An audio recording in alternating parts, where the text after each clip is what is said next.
pocos segundos ya estaremos transmitiendo. En un momentico, ya les confirmo, en 3, 2, 1, transmitiendo en vivo.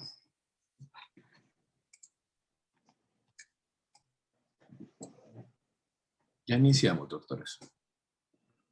Muy buenas tardes.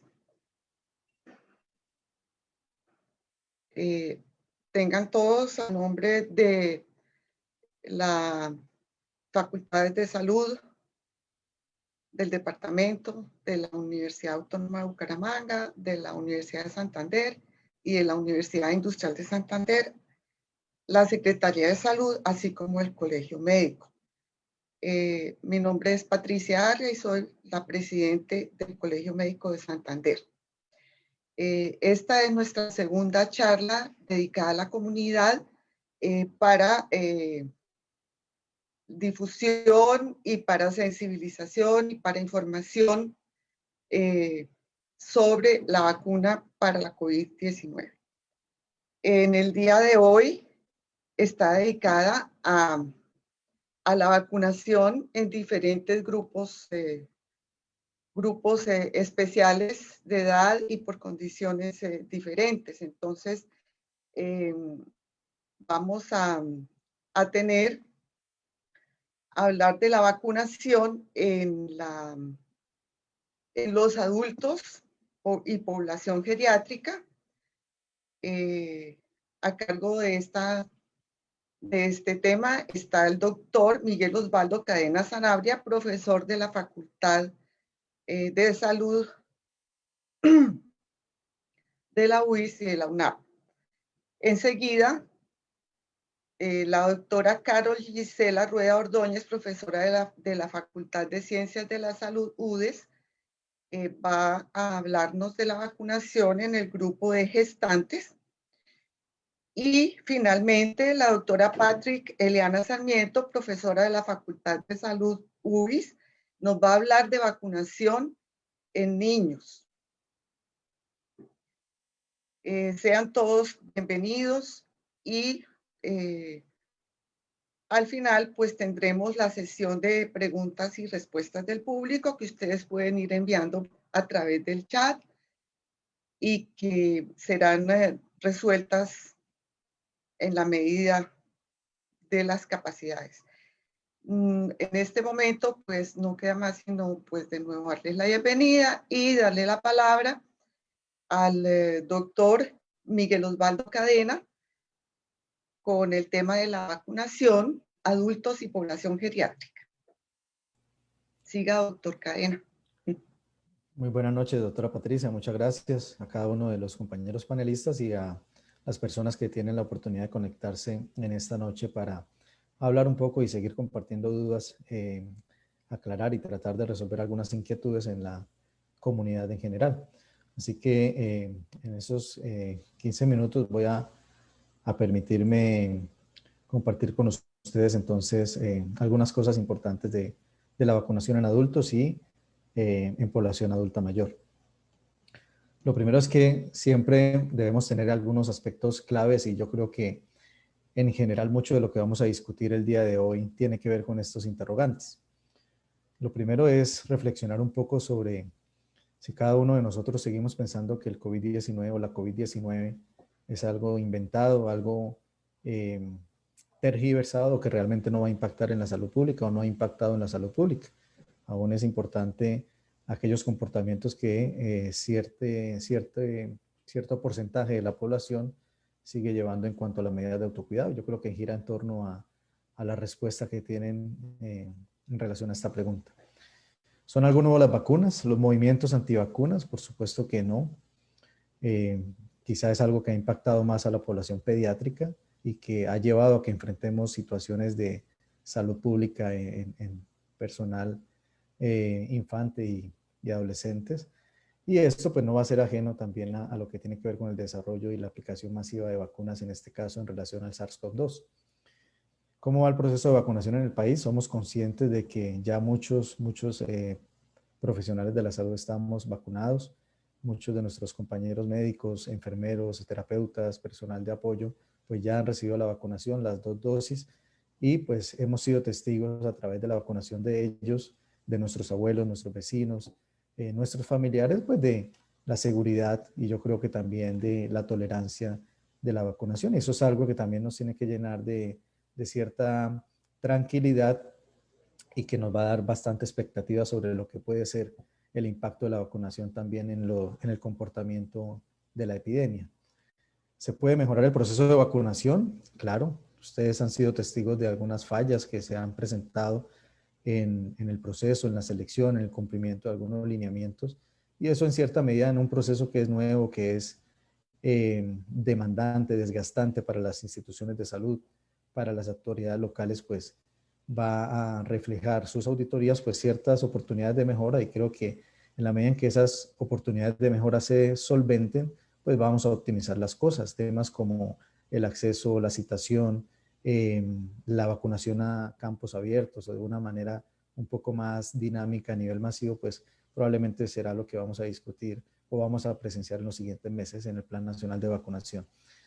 Y por último, pues reducirá la transmisión del SARS-CoV-2 la vacunación, pues digamos que tenemos claro que disminuye el riesgo de morir y de ser hospitalizado. Es un tema de un impacto, un beneficio a nivel individual, y por eso es donde las personas con mayor riesgo, en este caso las personas mayores de 80, los trabajadores de la salud y las personas con comorbilidades, pues van a ser los primeros beneficiados en las estrategias de vacunación.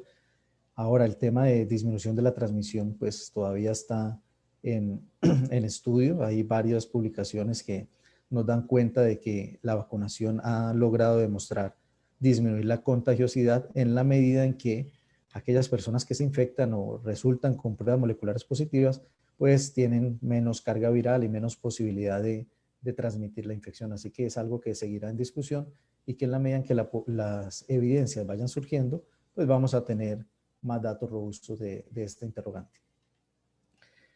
Una gran alarma, ¿cuáles son los posibles efectos para nuestras personas mayores? Y este es una imagen que habla por sí sola.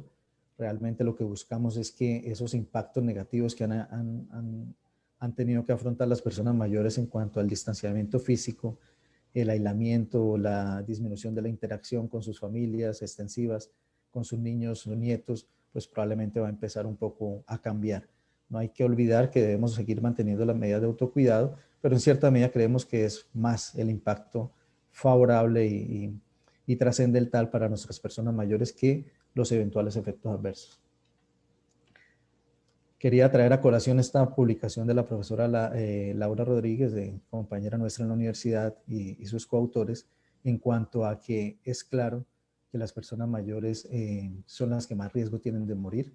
Esa es una publicación donde se da cuenta de que en la medida en que la edad va aumentando, esa proporción entre las personas positivas que fallecen versus las que logran terminar vivas o sobrevivir al virus, pues va siendo más alta en la medida en que los grupos etarios van avanzando. Tanto así que en la población de más de 60 años, hasta el 15% de la afectación va a terminar con un desenlace fatal, y eso no se nos puede olvidar para las campañas y el acceso que debemos promover en nuestros mayores hacia la vacunación.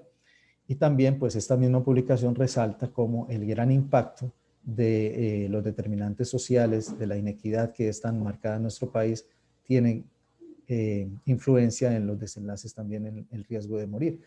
Tanto así que las personas del régimen subsidiado, las personas con bajo estado socioeconómico, tienen un 44, un 80% más probabilidad de fallecer comparado con personas de niveles socioeconómicos altos. Y acá se marca un punto muy importante en lo que va en discusión a nivel nacional en cuanto a la posibilidad del acceso y la distribución por privados en cuanto a la vacunación, de hasta qué punto se puede marcar un poco esa inequidad en el país, y también a ser conscientes de que esa población más vulnerable, las personas mayores de 60, pero que además tienen unas situaciones adversas desde el punto de vista socioeconómico, pues podamos garantizar y facilitar su acceso a la vacunación masiva. La vacunación avanza. Esta es una figura que tomé en la red de hace más o menos 4 días, donde vemos que ya pues hemos superado el 1.100.000 habitantes, que por lo menos esa proporción entre los que ya han recibido al menos una dosis y los que ya están con esquemas completos de vacunación, pues viene en ascenso y que cada día esperamos que siga adelante. En Bucaramanga, pues, y en el departamento no somos ajenos a esto. Ya tenemos un gran porcentaje de la población mayor de 80 años, no el 100% como quisiéramos, pero por lo menos yo creo que vamos alrededor del 70-75% de la población más vulnerable de este grupo etario recibiendo la vacuna. Estas son algunas imágenes de centros de protección, de centros de bienestar del adulto mayor en los cuales se inició la vacunación en la ciudad y en el departamento.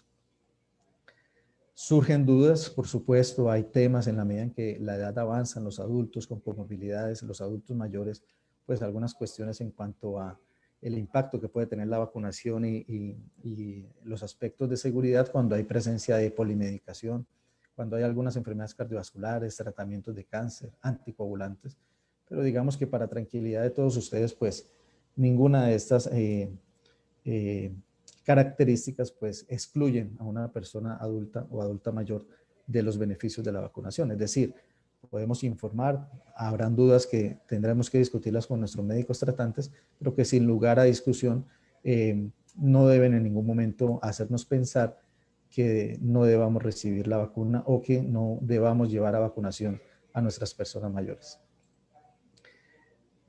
A través de la vida, como le decía, no es algo nuevo las vacunas, y en los adultos y adultos mayores, pues por supuesto que tampoco es un tema nuevo considerarse candidato o beneficiario de una vacuna.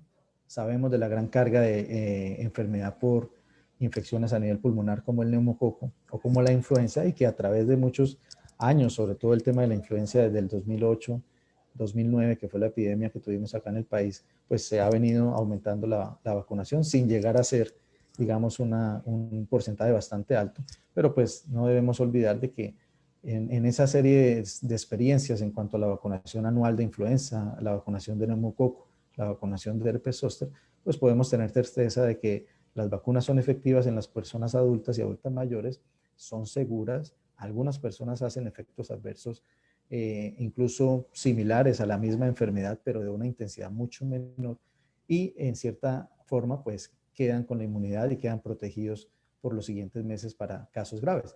Y es así lo que esperamos también en la vacunación contra el SARS-CoV-2. Un impacto más que positivo en cuanto a los riesgos de complicaciones severas y morir, con una mínima incidencia de eventos adversos que para nada va a ser de alarma, sobre todo en esta población. En estos momentos en el país pues ya hay 3 tipos de biológicos. Tenemos la vacuna de Pfizer, la vacuna de Sinovac, que es la que en mayor medida se va a aplicar o se está aplicando en la población mayor y en las zonas no metropolitanas, y pues recientemente la llegada de por lo menos más de 200,000 biológicos de AstraZeneca. Todas han tenido las mismas fases para su aprobación y distribución a nivel mundial, algunas más sonadas por los medios, por las agencias estatales de algunos países, como lo que concierne a la vacuna de AstraZeneca, pero digamos, en cierta medida con la aprobación de las principales autoridades en el INVIMA en el país, la EMA y la FDA a nivel internacional. Por tanto, pues confiamos en que son vacunas con amplia demostración de su seguridad y de su eficacia en nuestra población. Si bien en la mayoría de estudios de investigación, pues la población mayor no fue la más numerosa, pues la extrapolación de los resultados de las pruebas de impacto positivo en la generación de anticuerpos, pues se logró demostrar por encima del 60-70%, así que sabemos que son efectivas, y la seguridad pues ha incluso sido un poco menor la frecuencia de eventos adversos. Acá les quería resaltar en esta imagen de que por lo menos en lo que tiene que ver con la vacuna de AstraZeneca, por ejemplo, pues la incidencia de eventos adversos graves o de gravedad leve moderada, es decir, que terminaron llevando a una atención a un servicio de urgencias o una cita prioritaria, fue menor incluso en los adultos mayores comparado con las personas por debajo de los 55 años. Y en cuanto a las vacunas de Sinovac, pues acá ustedes ven la gran relevancia de su protección, que está por encima del 78% para enfermedad moderada y el 100% para enfermedad severa. Entonces, la vacunación en general en personas mayores en cuanto a su efectividad, pues no está bien establecida en cuanto a que no representan un grupo grande de los sujetos que fueron incluidos en los ensayos de investigación, aunque pues sabemos que la inmunosenescencia probablemente va a influir en su eficacia. Pero así como la eficacia está un poco disminuida en la población mayor, la incidencia de eventos adversos graves a moderados es menor porque va de la mano con la capacidad de hacer una respuesta inmunológica efectiva. Entonces, si bien teóricamente las vacunas en las personas mayores son menos eficaces, su impacto es mucho mayor, dado que es precisamente la población con más riesgo de morir y de complicarse. Y por último, pues mostrarles estas gráficas en relación a que en este caso en Estados Unidos, cuando se empezó la vacunación masiva, en este caso en residentes de hogares geriátricos, se observó una caída dramática, más del 60% de las muertes por COVID-19 en residentes de hogares geriátricos, situación que no esperamos diferente en nuestra región. Y acá, ahora que llega la vacuna de AstraZeneca también, pues mostrarles este estudio en el Reino Unido, donde se muestra que la experiencia de la aplicación masiva en adultos mayores, incluso de 70 años o más, tanto de la vacuna como de Pfizer como de AstraZeneca, logró mostrar una reducción significativa del riesgo de morir y del riesgo de hospitalizarse, casi del 50% menos probabilidad. Y miren, acá resalto, la vacuna de AstraZeneca tuvo un efecto, incluso con una sola dosis, porque recordemos que esta vacuna también llega para aplicarse en 2 dosis, una y a las 4 o 12 semanas la otra, en una reducción de hasta el 75% de enfermedad sintomática. De tal manera que seguimos teniendo claro que la eficacia pues continúa incluso en los estudios de vida real y por tanto la invitación a recibir de manera beneplácita pues la invitación a la vacunación de nuestra población adulta y adulta mayor. Eso era básicamente lo que quería compartirles la noche de hoy y pues quedaré atento a la sesión de preguntas al final. Muchas gracias. Muchas gracias, doctor Cadena, por su excelente exposición. Esperamos pues las preguntas al final. Enseguida nos acompaña. Vamos a darle la palabra a la doctora Patrick, quien nos va a hablar de la vacunación en la población gestante, o sea, en las pacientes embarazadas. Siga, por favor, doctor. Creo, doctora Patricia, que la conferencista es la doctora Carol Gisela Rueda, para aclarar. Buenas tardes. Sí, qué pena con usted. Qué pena con todos. Enseguida, sí, perdón, es la doctora Carol Gisela Rueda Ordóñez, profesora de la Facultad de Ciencias de la Salud, UDES.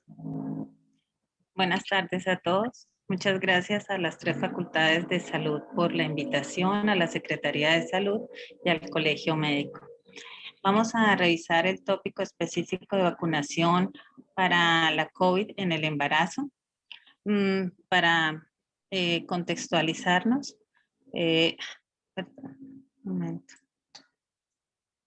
Para recordar la severidad de esta enfermedad en el mundo, se ha establecido al día de hoy tenemos 2.728.358 muertes. Es una enfermedad con un impacto significativo. En Colombia tenemos 62.148 muertes. Embarazadas como tal, en Estados Unidos se han reportado 71 muertes y en Colombia aún no tenemos ese reporte de cuántas embarazadas. En este momento se está cursando con un estudio que está definiendo la casuística en Colombia. Como tal, el embarazo genera unos cambios importantes que van a hacer más susceptible a la paciente embarazada de presentar una enfermedad más severa. Inicialmente se pensó y se consideró que podía ser igual que a cualquier otra mujer, pero en este momento los últimos estudios están dándonos información y nos están revelando que la paciente gestante puede estar con mayor susceptibilidad de presentar mayor morbimortalidad que las pacientes que no se encuentran en estado de embarazo.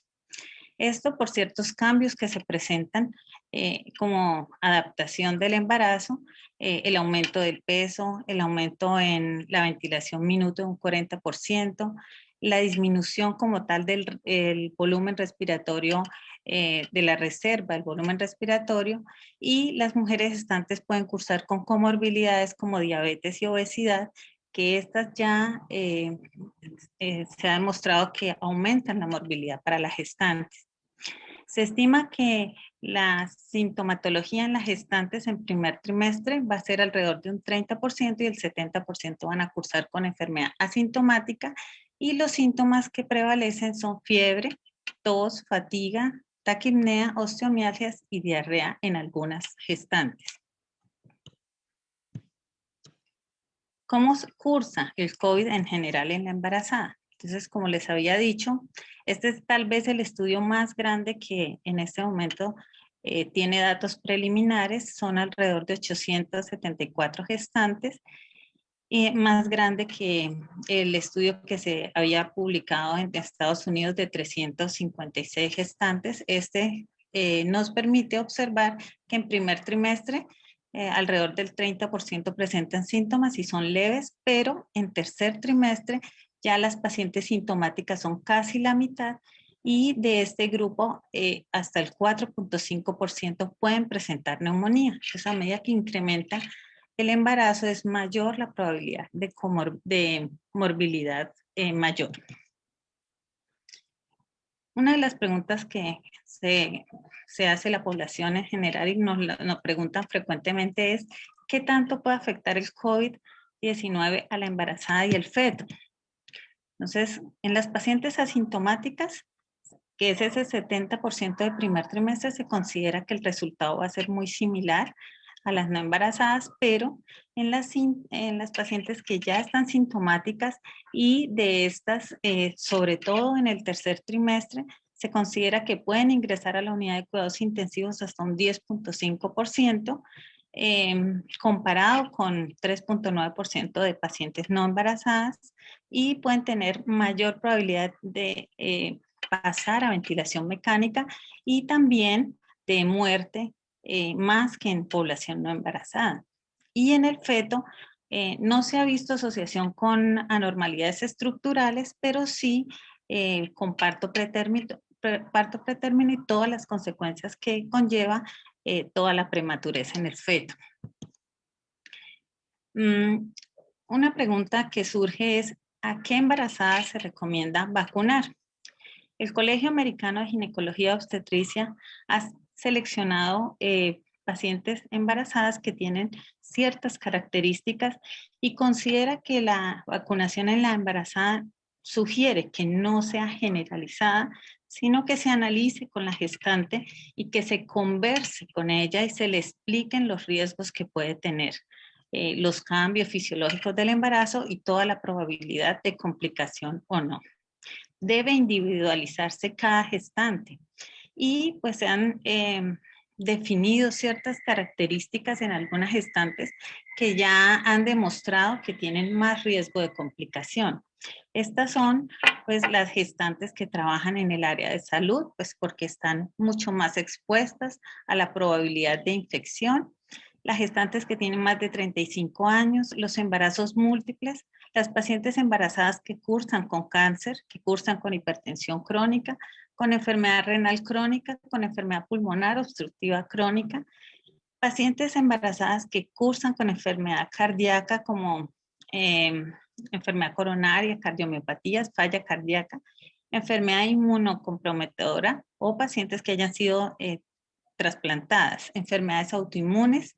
La obesidad nuevamente entra a cobrar un papel importante, que hayan sido fumadores o que cursen con diabetes tipo 1 o tipo 2.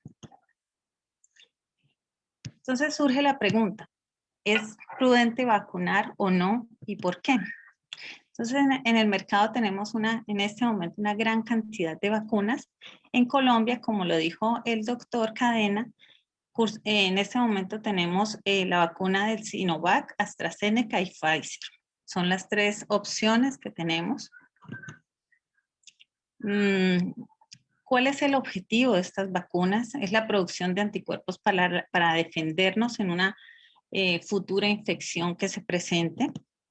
El mecanismo, vamos a hacer contacto con un fragmento del virus. Es un virus que está atenuado, es una molécula, un fragmento del virus que no nos va a generar la enfermedad. Se inyecta en nuestro cuerpo y esto va a estimular nuestro sistema inmune, y este sistema inmune se adapta para poder en un futuro reconocer el virus y atacarlo y evitar que nos enfermemos. ¿Cuántas dosis son? Entonces, las 3 opciones de vacunas que tenemos en este momento requieren 2 dosis, pero varía la segunda dosis dependiendo del tipo de vacuna. En este momento, pues la que más se ha utilizado a la fecha es Pfizer.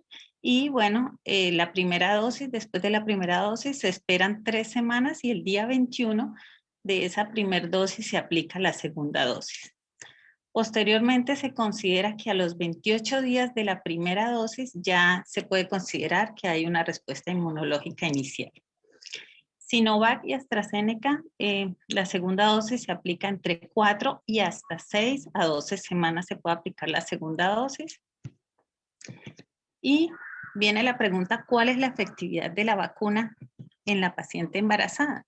En general, la efectividad, como lo ha dicho el doctor Cadena, es para síntomas leves, varía entre el 70 y el 90% según diferentes tipos de vacunas, pero todas han dado una muy buena respuesta con respecto a enfermedad severa. Y la efectividad para enfermedad severa está entre el 90 y el 100%. Estas son las 3 opciones que tenemos disponibles en Colombia. Y viene la pregunta, ¿a qué gestante se recomienda que sea vacunada? Entonces, cuando vamos a definir si se vacuna o no una embarazada, tenemos que tener en cuenta varias circunstancias. Uno es el nivel de actividad del virus en la comunidad o en el entorno que rodea a la paciente, y por esto hemos separado las pacientes que trabajan en el área de la salud, pues porque ellas obviamente tienen mayor probabilidad.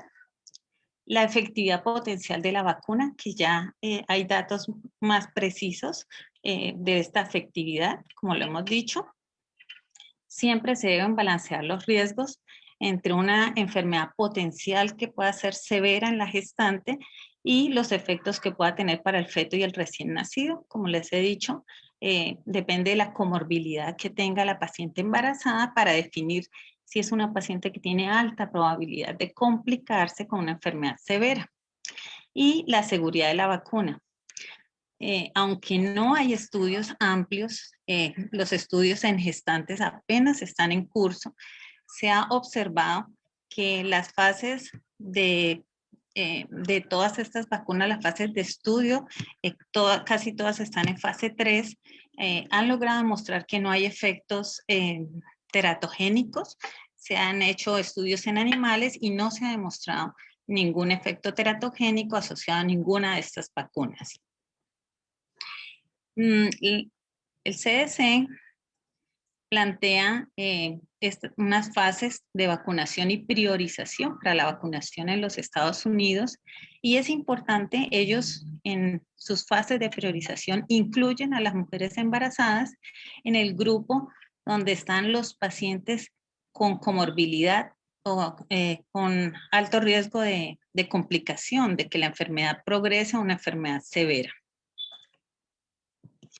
En Colombia, es importante que lo conozcamos, no se ha incluido a las gestantes en ninguna de las fases de vacunación. Y pues cuando ingresamos a la plataforma de Mi Vacuna, la paciente coloca los datos y ahí pregunta, ¿está embarazada? Pues no está embarazada.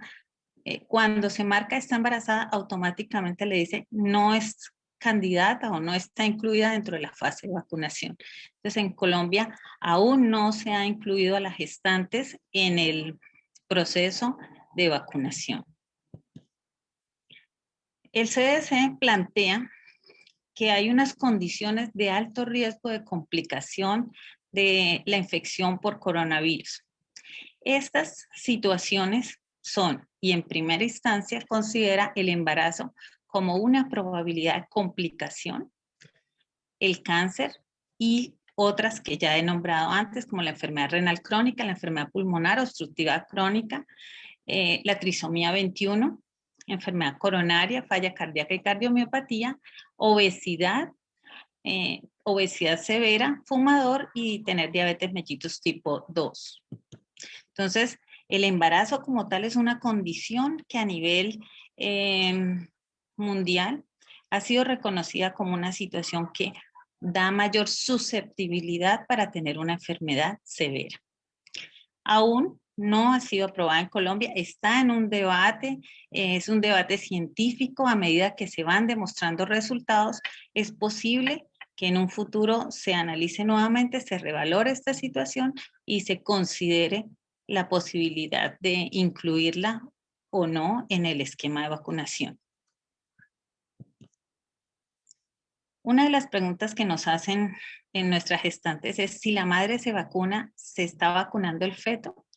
Entonces, esto en este momento es una situación muy álgida, puesto que se había considerado que no necesariamente, porque no se sabía cuántos anticuerpos iban a ser transmitidos al feto, al futuro recién nacido, la efectividad de estos anticuerpos, cuánto tiempo iban a durar estos anticuerpos activos y realmente cuánto iban a proteger al recién nacido. En este momento ya se logró demostrar en una paciente que estuvo vacunada en un periodo gestante que su bebé tuvo anticuerpos, pero aún se requieren más estudios para ver el curso de esos anticuerpos a través del tiempo y la efectividad de estos. Estas son las fases de desarrollo de las vacunas y la mayoría de las vacunas se encuentran en fase 3. Aquí tenemos un resumen de las vacunas que tenemos más disponibles. Aquí tenemos Pfizer y AstraZeneca, que son dos de las que tenemos nosotros. Moderna está ampliamente distribuida en Estados Unidos y como les decía, la efectividad de esta vacuna está alrededor del 90 al 95%. ¿Qué consecuencia puede tener la vacuna en el bebé? Entonces, no se ha demostrado ningún efecto teratogénico.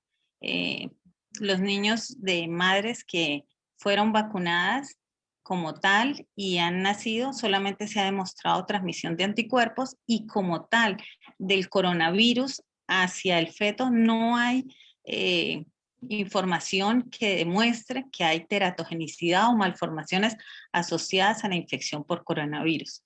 Lo único que se ha demostrado es que el coronavirus puede generar prematurez en las enfermedades severas.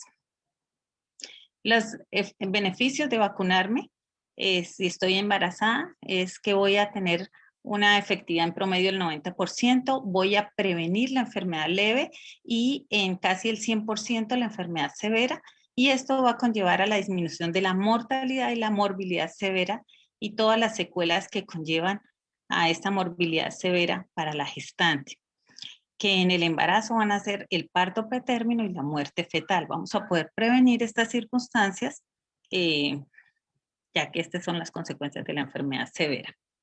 Los efectos secundarios se ha demostrado que en general son efectos muy leves y usualmente los más frecuentes son el dolor en el sitio de la inyección, más o menos por 24 horas, una sensación de cansancio y dolor de cabeza, y en mucho menos frecuencia, escalofríos, fiebre y dolor muscular. Con respecto a la vacunación y lactancia, no hay ninguna contraindicación para vacunar en el proceso de la lactancia.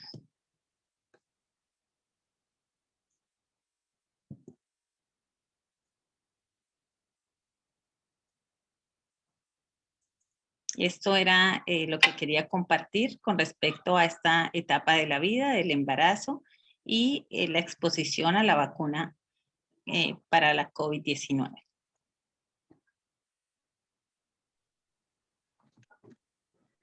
Muchas gracias, doctora Carol Gisela Rueda, por esta exposición tan clara que pues toca como las principales interrogantes que tienen las personas sobre todos esos aspectos.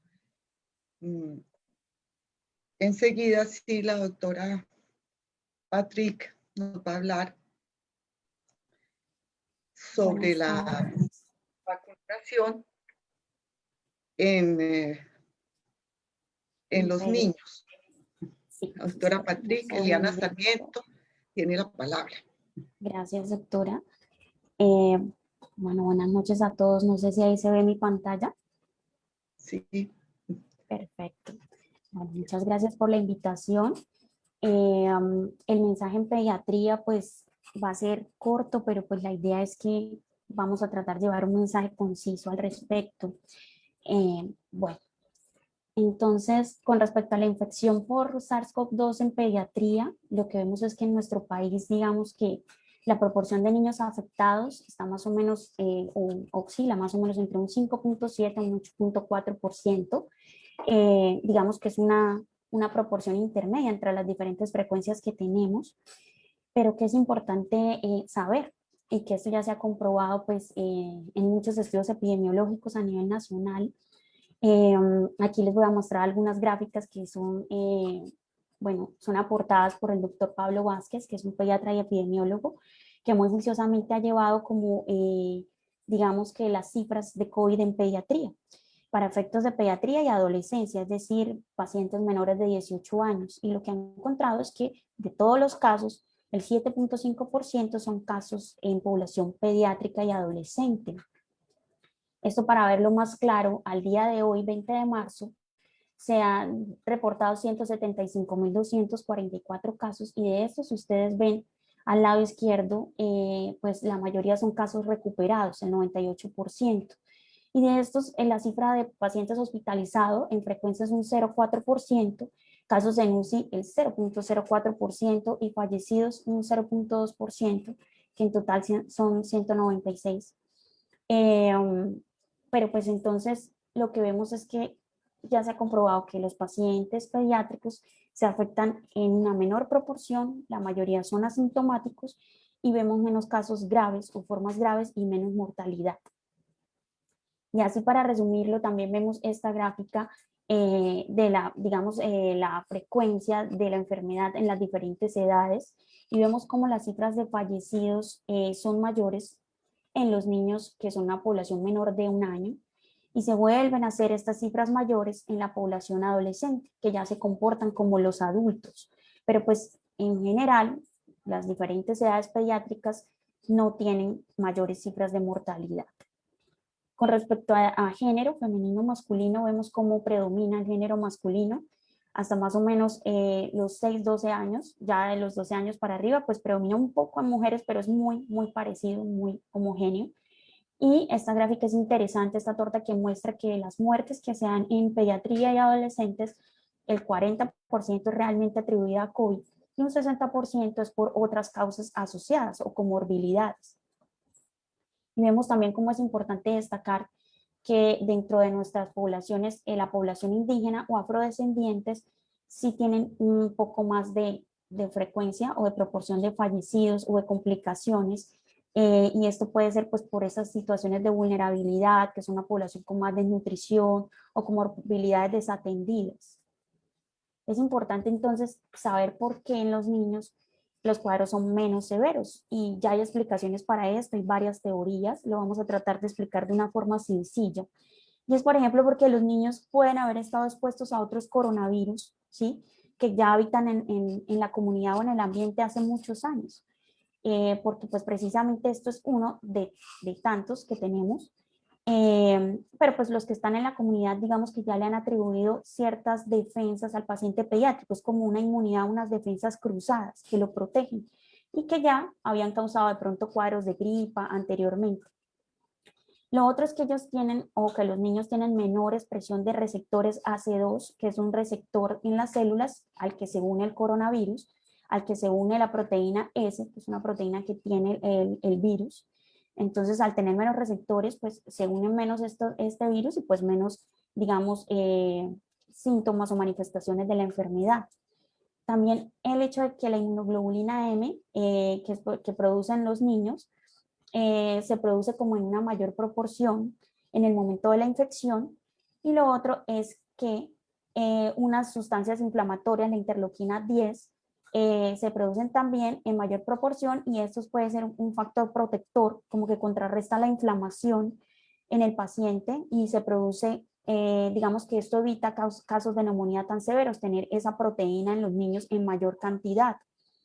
Lo otro es que los niños pues sí tienen una inmunidad adquirida menor, porque la inmunidad adquirida es una inmunidad específica, es una inmunidad robusta que adquirimos los seres humanos desde que nacemos de forma progresiva. A medida que nos hacemos adultos vamos haciendo esta inmunidad mucho más fuerte, es decir, los niños más pequeñitos tienen menos inmunidad específica o adquirida, pero han encontrado que la inmunidad innata, que es la inmunidad con la que, digamos, nacemos, y la inmunidad no es específica, pero es una inmunidad de primera línea, es mucho más fuerte en los pacientes pediátricos. Y lo otro es el hecho de que los niños tengan menos enfermedades asociadas que los adultos. No, pues no hay hipertensión crónica de base, no hay, claro que se puede dar diabetes, hipertensión por otras causas, pero pues no es lo usual que haya una diabetes pues tipo 2, hipertensión instaurada, que son enfermedades ya de la adultez.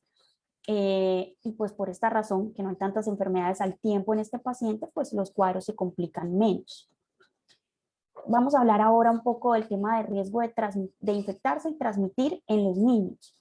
Entonces encontramos que ya esto lo han estudiado diferentes cortes. Aquí nada más les quiero mostrar en colores que tenemos diferentes grupos de edades, pero vemos como la tasa de ataque, que es la probabilidad de infectarse, es como muy similar a las diferentes edades. De pronto aumenta un poco en los mayores, que ya eso está bien instaurado, que los pacientes mayores de 50, 60 años tienen más frecuencia de enfermedad y más complicación.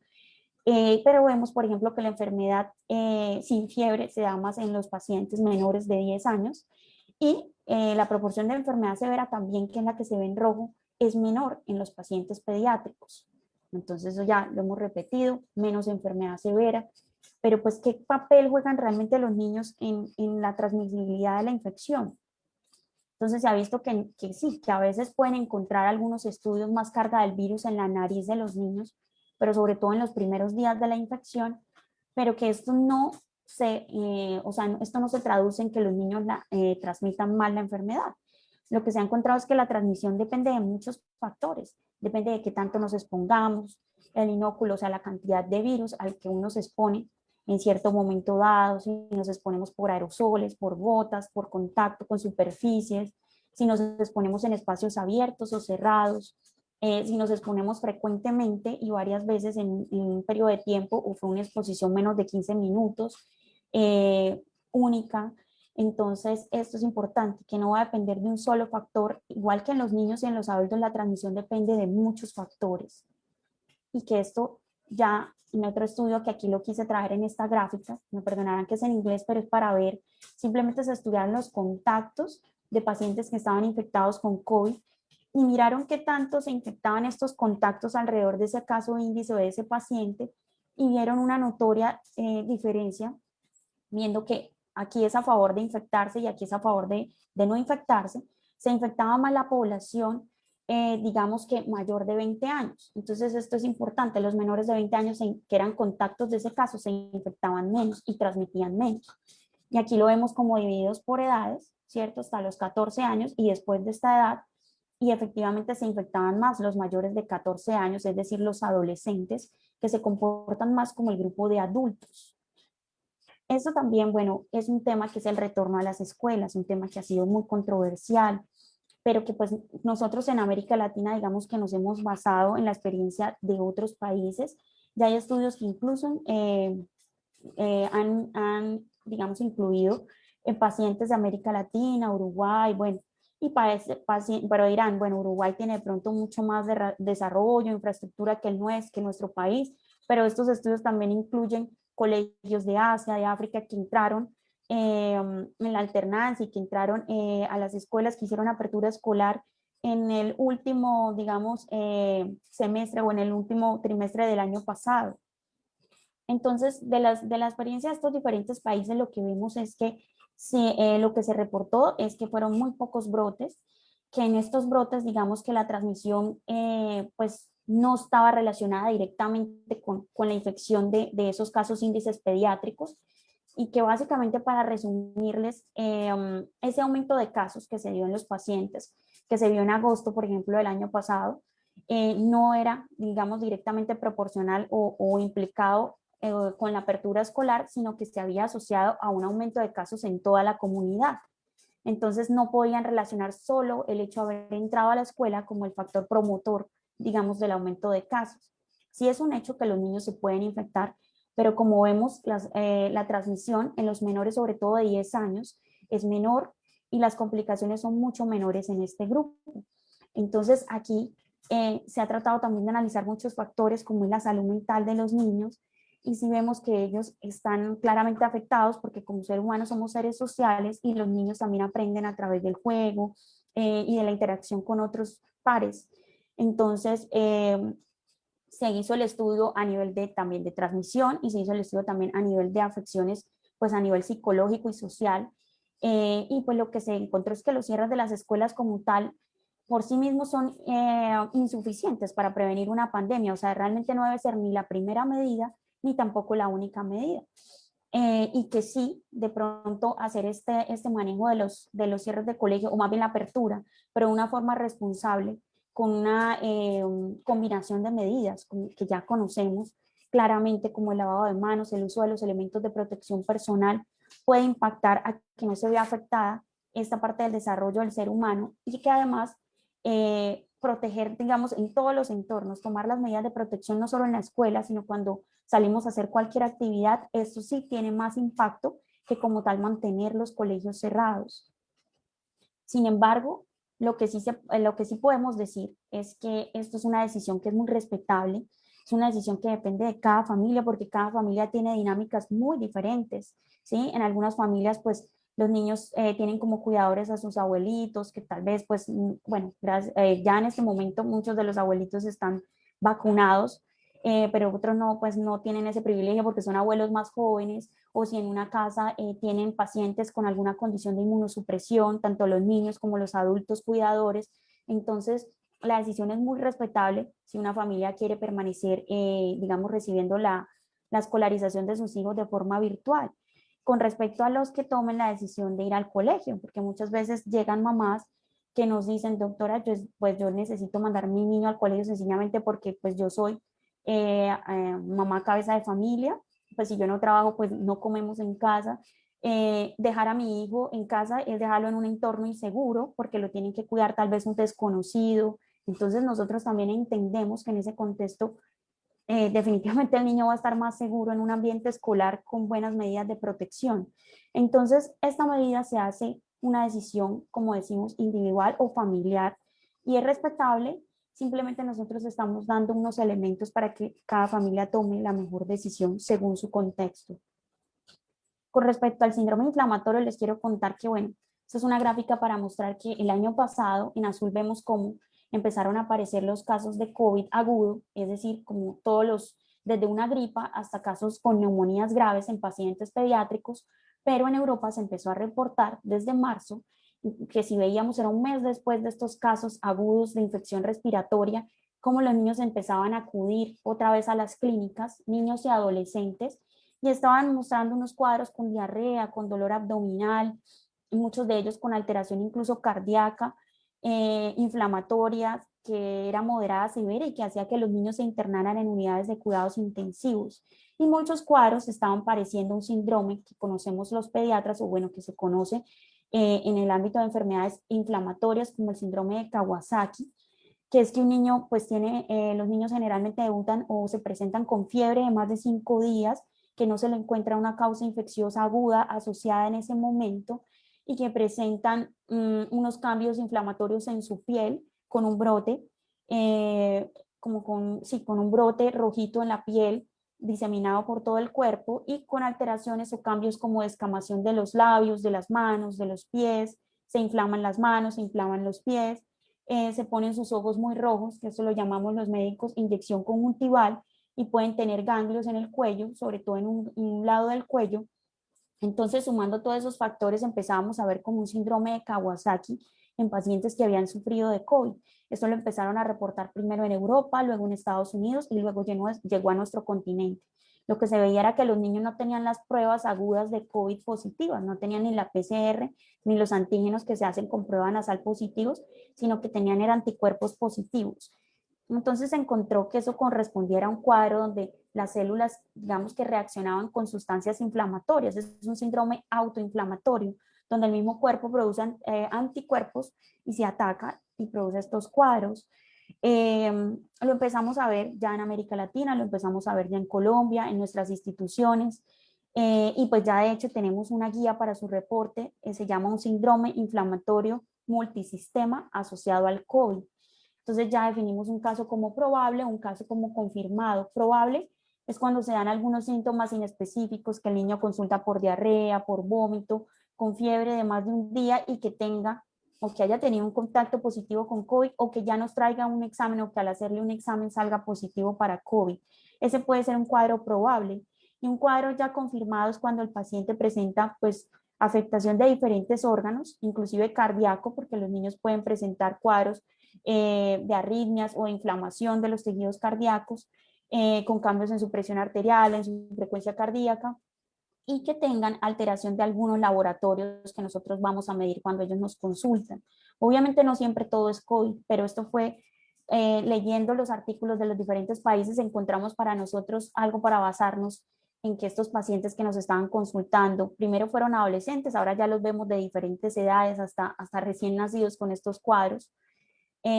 Nos permitió a nosotros como empezar a captarlos. ¿Y por qué es importante? Bueno, aquí vemos cómo se manifiesta la enfermedad. Puede manifestarse solo compromiso de corazón, de vía gastrointestinal. Otros se presentaba este compromiso al mismo tiempo porque presentaban los síntomas respiratorios, y en estos pues sí tenían la PCR positiva y nos tocaba aislarlos porque tenían el cuadro respiratorio muy agudo, y otros que tenían más la reacción en piel. Entonces, viendo nosotros estas diferentes manifestaciones, pues, ¿por qué era importante para nosotros diagnosticarlos? Porque estos pacientes requieren hospitalización, requieren que se le haga un ecocardiograma, requieren también que se les ponga una sustancia que se llama inmunoglobulina y corticoides, pero por vena. Entonces, es importante saber que el COVID en niños tiene diferentes expresiones, no solo de enfermedad aguda, sino de enfermedad posaguda, y es lo que estamos viendo. Y muy importante porque esto puede simular un cuadro de las enfermedades más usuales que tenemos, como el dengue en nuestro medio, o como cualquier infección, ¿sí? Que tenemos cualquier infección por alguna bacteria en la sangre, o incluso como cuadros de cáncer cuando están apenas empezando, o enfermedades reumatoideas como la artritis en los niños. Y pues aquí es donde el pediatra va a hacer esa diferenciación. Y es importante que ante los niños que tengan fiebre, digamos que sea más de 3 días de evolución, que ustedes vean que no está asociada a una infección urinaria ni a otros síntomas, y que no luzca bien el niño, pues hay que consultar.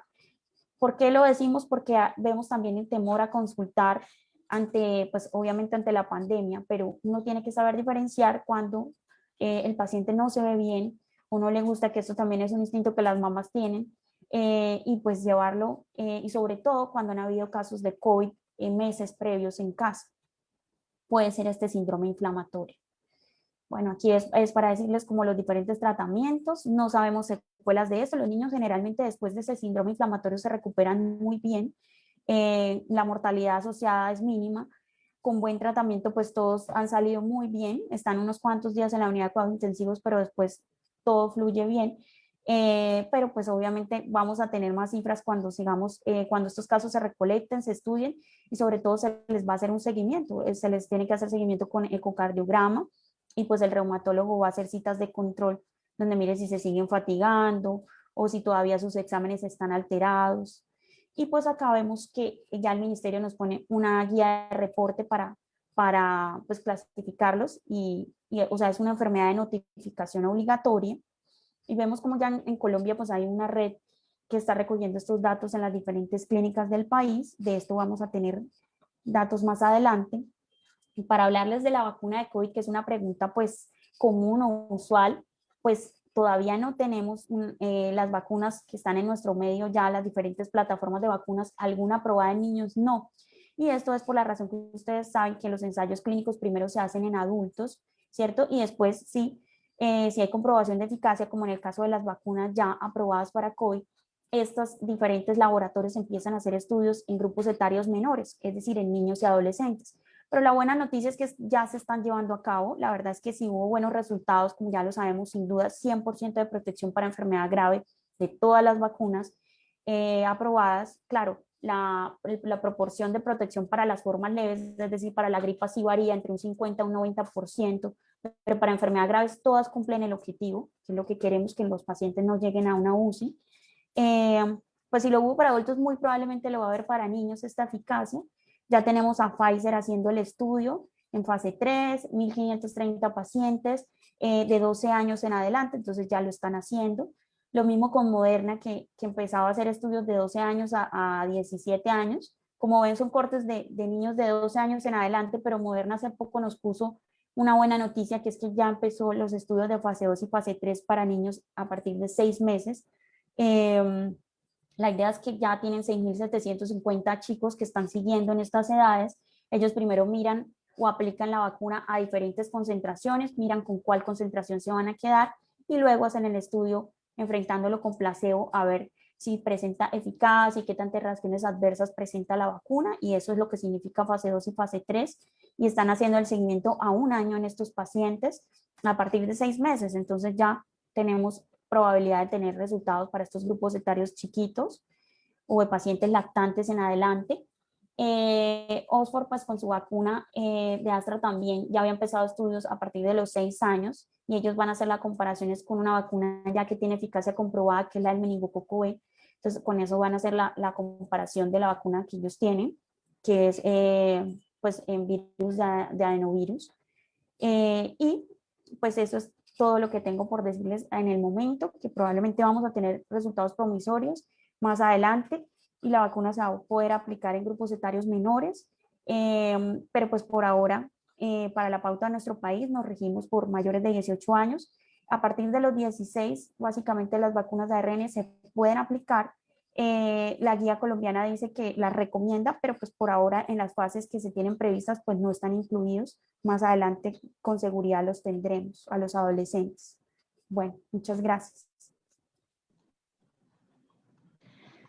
Doctora Sarmiento, muchas gracias por su excelente información.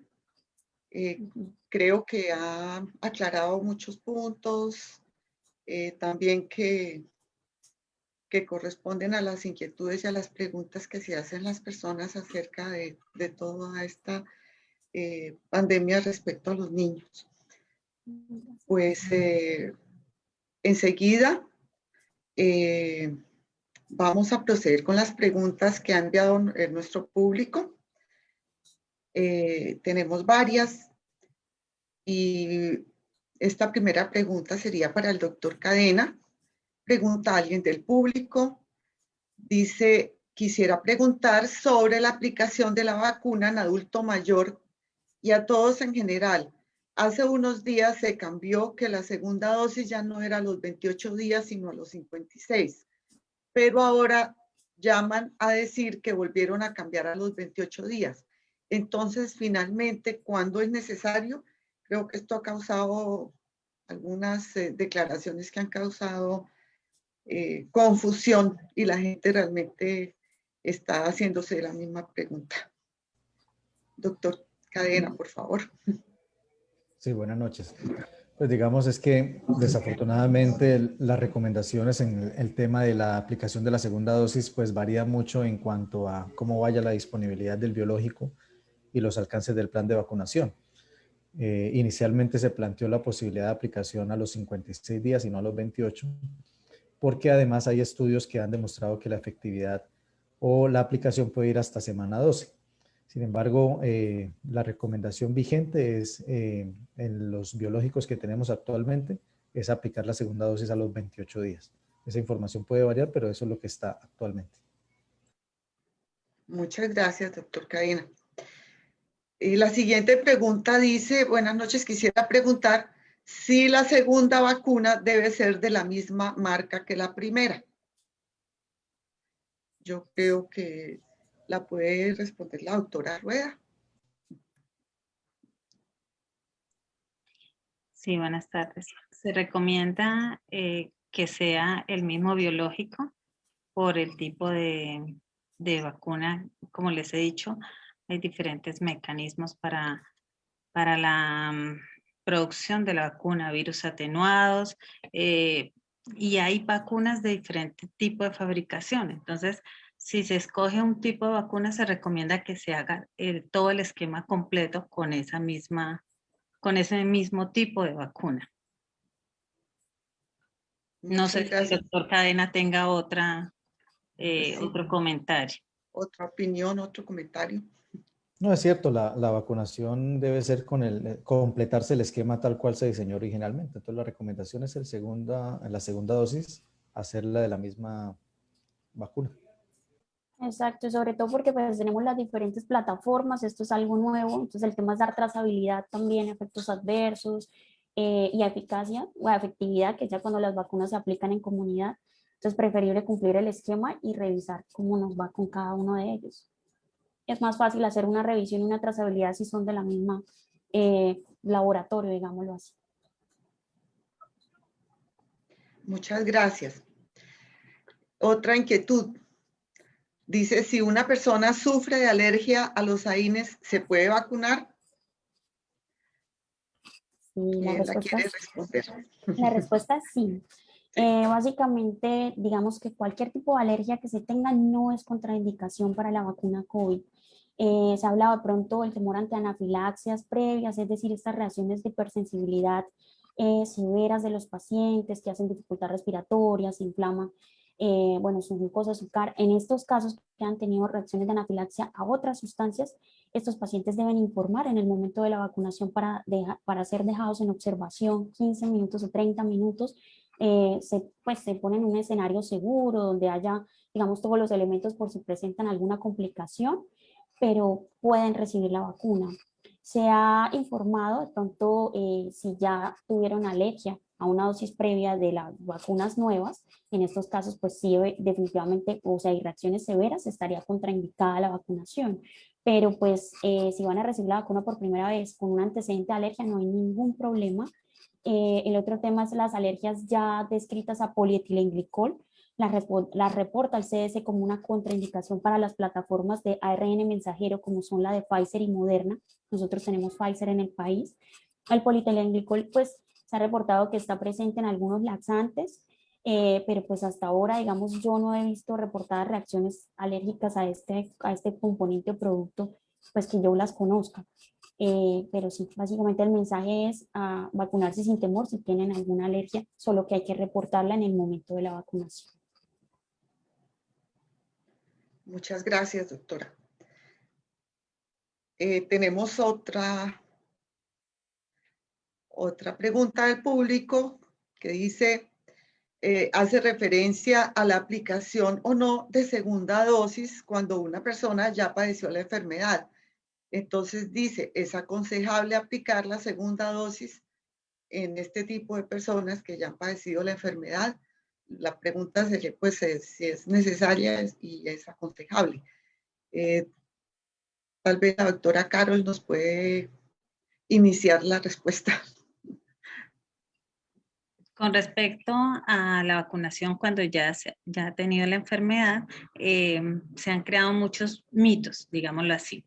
El CDC ha planteado que sí se debe vacunar el paciente si ya tuvo la enfermedad y inicialmente se había planteado que fuera una sola dosis.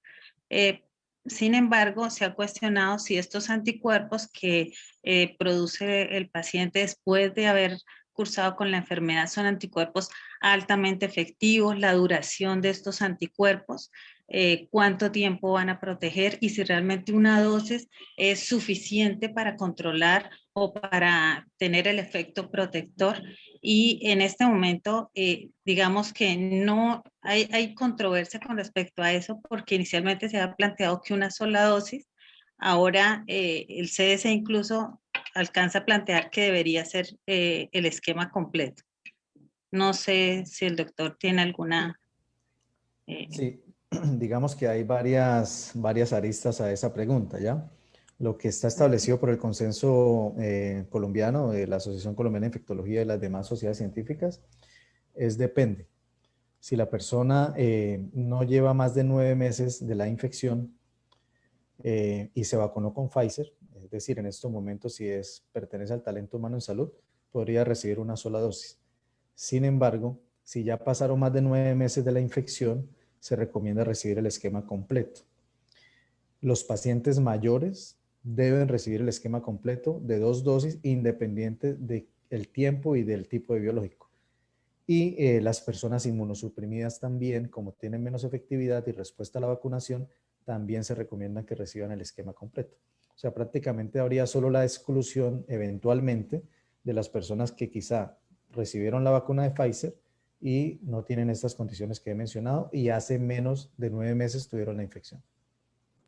Yo quisiera adicionar que en las pacientes gestantes que estuvieron embarazadas, que tuvieron COVID, en ellas también y que ya terminaron su embarazo, ¿no? Y quieren recibir la vacuna, perfectamente lo pueden recibir y lo deben recibir en esquema completo, se recomienda para ellas.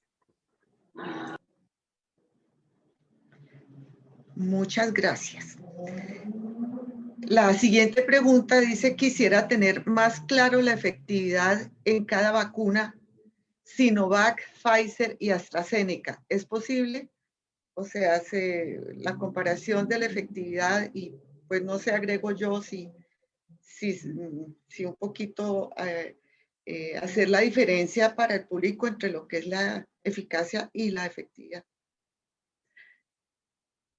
Yo creo que no sé quién la quiere responder de ustedes, si la doctora, de pronto la doctora Carol o el doctor Cadena. ¿Quién quiere empezar? Porque creo que puede haber.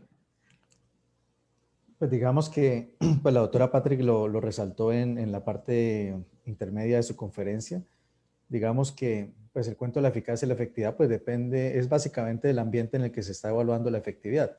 Es decir, no es lo mismo en el contexto y en la inclusión de un ensayo clínico, donde hay un ambiente más controlado, hay factores que se pueden medir de una manera más directa. Ahí hablamos de eficacia, no es la vida real, no son las condiciones usuales en las que una población general está expuesta. Y la efectividad pues ya es en el campo de la vida real, donde hay condiciones múltiples que van a modificar la respuesta a una vacuna. En cuanto a la efectividad, o mejor dicho, primero la eficacia depende de qué desenlace estamos hablando. Entonces, si lo que queremos es evitar la muerte o la enfermedad grave, todas son 100% efectivas y eficaces. ¿Sí? Nos va a proteger contra una infección grave que nos pueda llevar a la muerte. Cuando se define la eficacia en términos de la realización de una prueba de PCR, la aparición de una enfermedad, así sea leve, pues ahí sí podemos tener datos variables. Y entonces podemos llegar a tener el famoso 94% de las vacunas de Pfizer y Moderna, o el famoso 50%, 60% de la vacuna de Sinovac, y en poblaciones diferentes. No es lo mismo lo que ha pasado en Brasil, nuestros vecinos, nuestros paisanos latinoamericanos, a lo que ha pasado tal vez en otros continentes. Pero para efectos y tranquilidad de la población general, yo creo que esos datos son variables. O sea, yo puedo tener un sistema inmunológico que de pronto esté comprometido por muchas enfermedades o por la edad, e igual, así yo me gane un 60-70% de más probabilidad de estar protegido, bienvenida a la vacuna, ¿sí? Entonces, marcar diferencias entre una y otra, pues realmente yo creo que no, desde el punto de vista práctico, no tendría mayor implicancia. Y por eso también la pregunta de cuál es la vacuna mejor si me dan la opción de escoger. Pues hombre, cualquiera, la que tenga a la mano, ¿sí? Yo quisiera adicionar que... Sí, doctora Carol. Perdón, doctora, que pues había mucha prevención con la vacuna de Sinovac, pero pues es importante resaltar que ese resultado, ese 50% fue el análisis que se hizo en población, en trabajadores en el área de salud, pero se acaba de publicar el resultado de la efectividad de esta vacuna en población general, y en población general puede llegar a tener una efectividad cercana al 90%, de 50% para síntomas leves en población que trabaja en área de salud y para población general cercana al 90% y para mortalidad 100%. Y pues AstraZeneca 70% para síntomas leves a moderados y 100% para mortalidad. Y digamos que el objetivo fundamental es reducir mortalidad, como lo ha dicho el doctor Cadena. Entonces, comparto totalmente la opinión, todas son buenas y lo que necesitamos es vacunarnos, entonces la opción que tengamos será la mejor.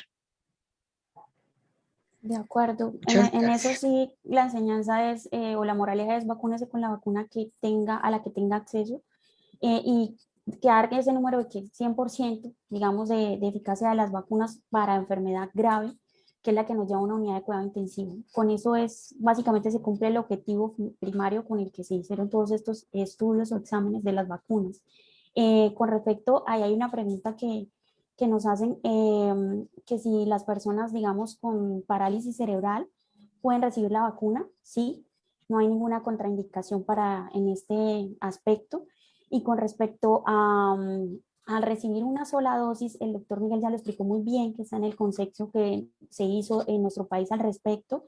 Pero preciso, pues también hay mucha controversia al respecto y pacientes que tengan inmunosupresión, como él lo recalcó, o personas mayores, definitivamente tienen que recibir sus 2 dosis, así ya hayan tenido infección por COVID.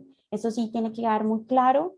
Y pacientes que tengan, digamos, después de 3 meses de haber tenido una infección por COVID, ya pueden ser vacunados también, que eso se planteó en el consenso.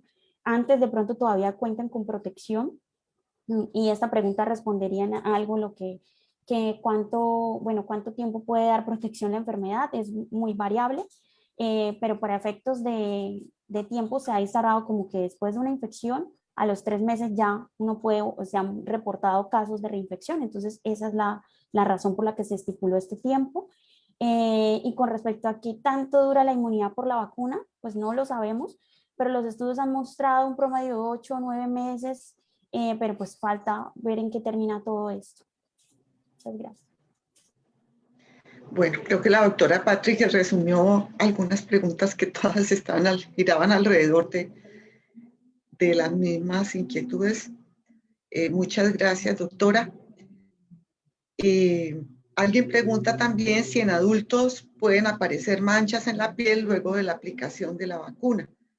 Bueno. Si el doctor Cadena o la doctora Patrick nos puede contar al Yo respecto. creo que de pronto lo preguntan por lo que yo expuse, el tema del síndrome inflamatorio multisistémico, que se da con una expresión, digamos, en piel, pero eso es un fenómeno, digamos, inflamatorio, que se refleja con ese eritema que llamamos los médicos, con ese enrojecimiento, inflamación cutánea.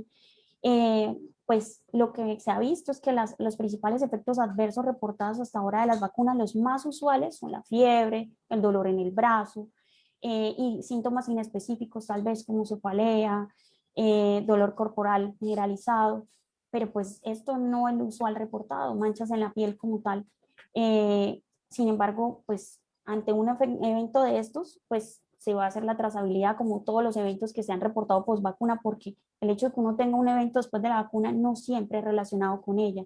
Entonces tiene que hacerse un estudio al respecto, mirar si tiene que ver con la vacuna como tal o con otro tipo de enfermedad en el paciente, o con otro tipo de situación que haya tenido el paciente cercana a ese evento, pero pues no es lo usual, ¿sí? Y estas manchas que yo referí en la piel se asocian como digamos a otros síntomas que como lo digo son un fenómeno inflamatorio posterior al COVID, y sí hay casos reportados de este síndrome en adolescentes y en pacientes mayores, pero básicamente es más de niños.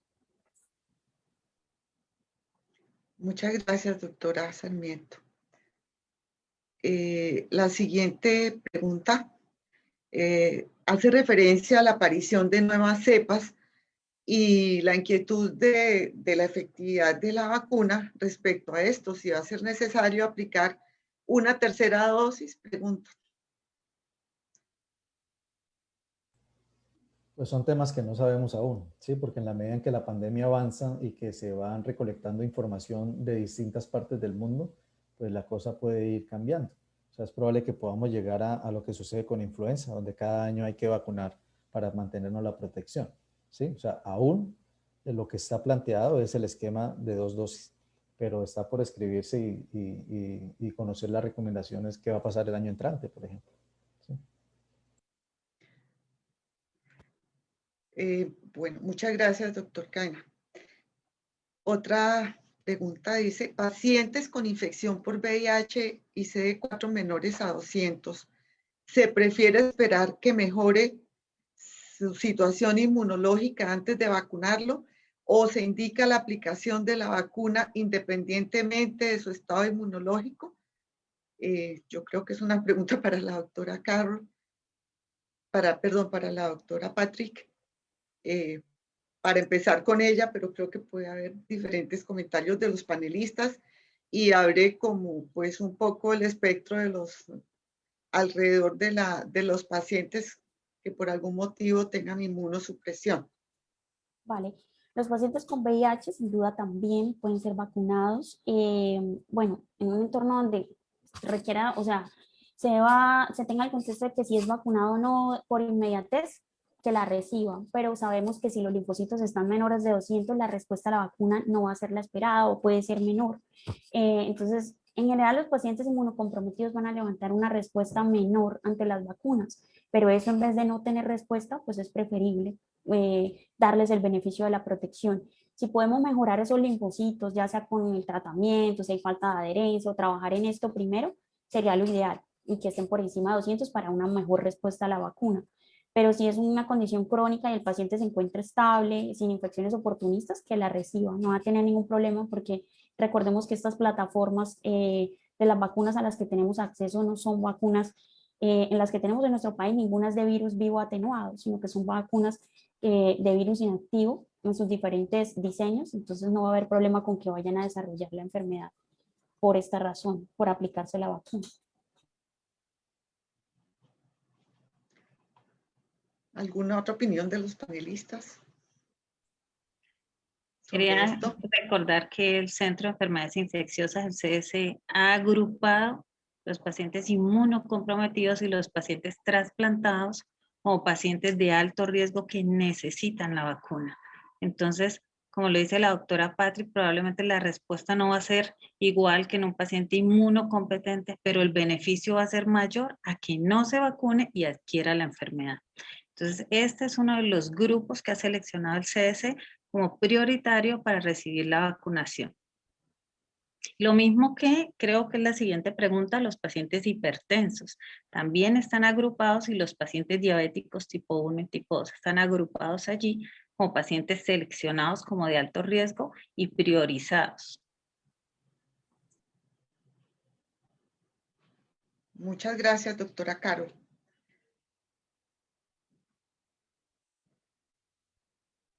Bueno, creo que en este momento no hay más preguntas del público. Se han resuelto ampliamente todas las inquietudes planteadas. Si alguno de los panelistas quiere complementar algo, aportarnos algo más. Y si no, pues creo que podemos dar por terminada nuestra sesión del día de hoy. Como siempre, agradecer muchísimo al público y a su participación. Esperamos que estas sesiones de verdad les aporten y les ayuden a tomar una decisión, absuelvan sus dudas y puedan acceder al beneficio que significa la vacuna en este momento. Muchísimas gracias a los doctores Cadena, a las doctoras Rueda, al doctor Cadena, a las doctoras Sarmiento y a la doctora Rueda por sus excelentes intervenciones. Pues ya en el chat hay muchas felicitaciones por las excelentes presentaciones. Agradecerles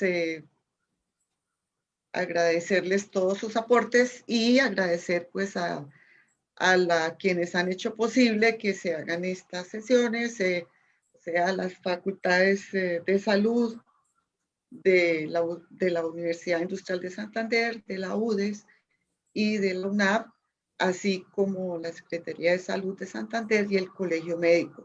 Los esperamos a todos para la última sesión que se realizará el próximo jueves 25 a las 6 de la tarde. Muy buenas noches. Muchas gracias por la invitación. Muchas gracias. Buenas noches. Muchas gracias. Hasta luego. Gracias. Bueno. Buenas noches a todos. Muchas gracias.